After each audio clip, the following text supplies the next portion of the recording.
I mean, do you know anybody else that can spend 3.5 weeks in Florida at two beach shows and look this white?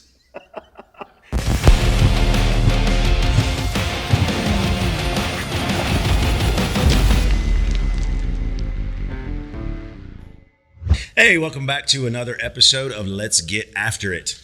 We have gone over a ton of stuff. We've talked about control arms, we talked about track bars, we talked about steering, we talked about all of this stuff. But none of that matters, guys. None of it matters if your alignment ain't right. If you can put a $5,000 long arm kit on your Jeep Wrangler and throw toe off by 1.5 degrees, and it's terrible. You're going to wonder why you spent all that money. You're going to be upset. You're going to lose sleep, all bad things. So we're going to talk about the three main alignment angles today. There are more, and if you've ever seen an alignment report, you know there's more. You may not know what they mean. But we're going to talk about the three main ones, specifically as they relate to solid axles. Obviously, most of what we've talked about is Jeep. So some of it does convert over, but we're going to focus mainly on solid axles. So the first one we're going to kind of go into real quick is toe, T-O-E, toe. That is the relation of the tires straight forward. So toe in and out. That's it. If you're looking at the front of the vehicle or the back of the vehicle and the steering wheel straight, how are those tires oriented left to right?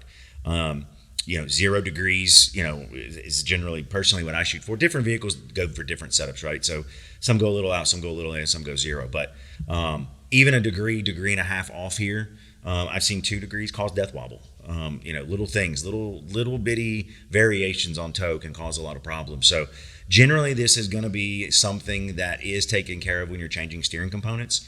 Not necessarily so much if you're doing kind of a lower level kit, straight 2.5 inches, 2-inch spacer kit, whatever. If that steering is not being taken apart, you generally don't have to do that.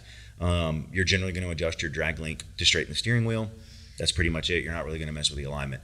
But when you do start to getting into the higher lift heights, you start getting into changing out steering components. You change the tie rod, you change the whatever. That is something you're going to change, and it is a very, very important angle.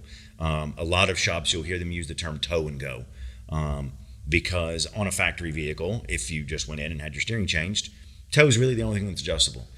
So you'll hear that, and that just refers to them setting the toe angle, straightening the steering wheel, and letting it go. So toe and go. So it's pretty simple to remember that angle. Again, just looking at it straight, where the tires, they pointed left or they pointed right, whatever. And of course, obviously, straight is a good thing. So that's toe. Moving on to the second angle, we're going to talk about camber. Camber is the in-out orientation of the tires vertically. So where toe was horizontally, camber is in and out vertically, cambered in, cambered out.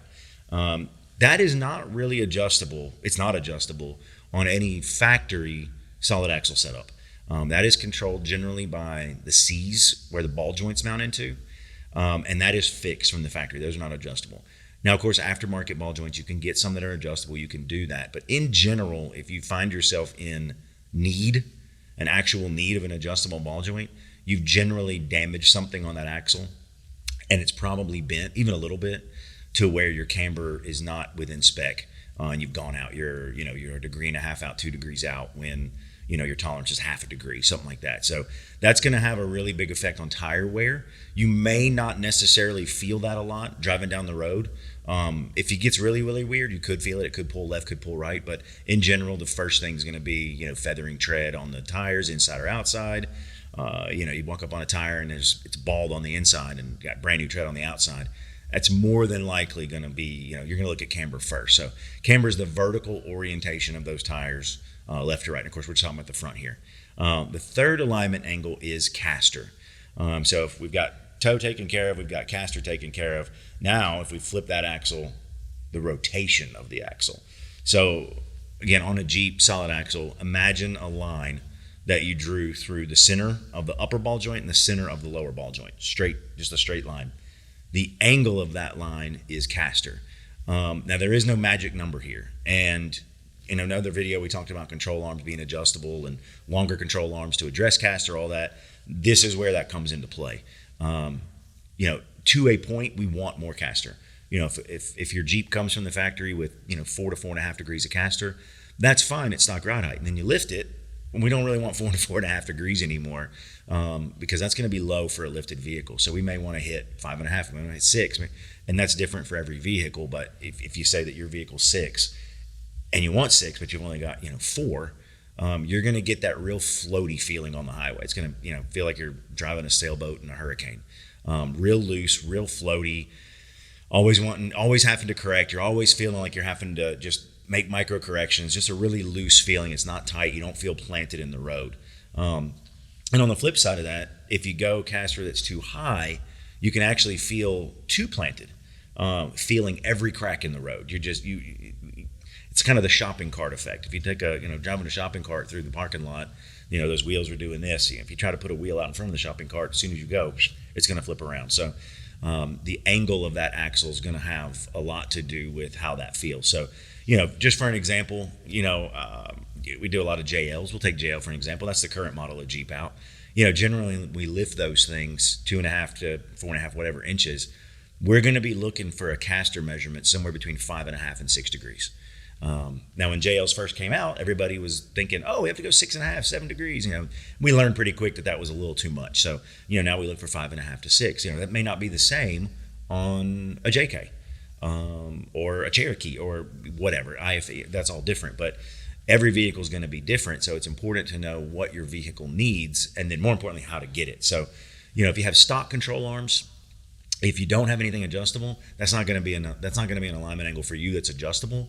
So you're kind of, for lack of a better term, you're kind of stuck. Now, you can fix that. You can get longer control arms, you can get adjustable. We talked about that in a previous video, but just be aware that that is the angle, that is what it is. And, if you're not liking the way the Jeep is riding, there's generally something you can do about that, that is pretty easy to do, and you can get that fixed. Just don't fall into the trap of, I drive a lifted Jeep and it's supposed to drive like this. It's not. It's not supposed to drive like that.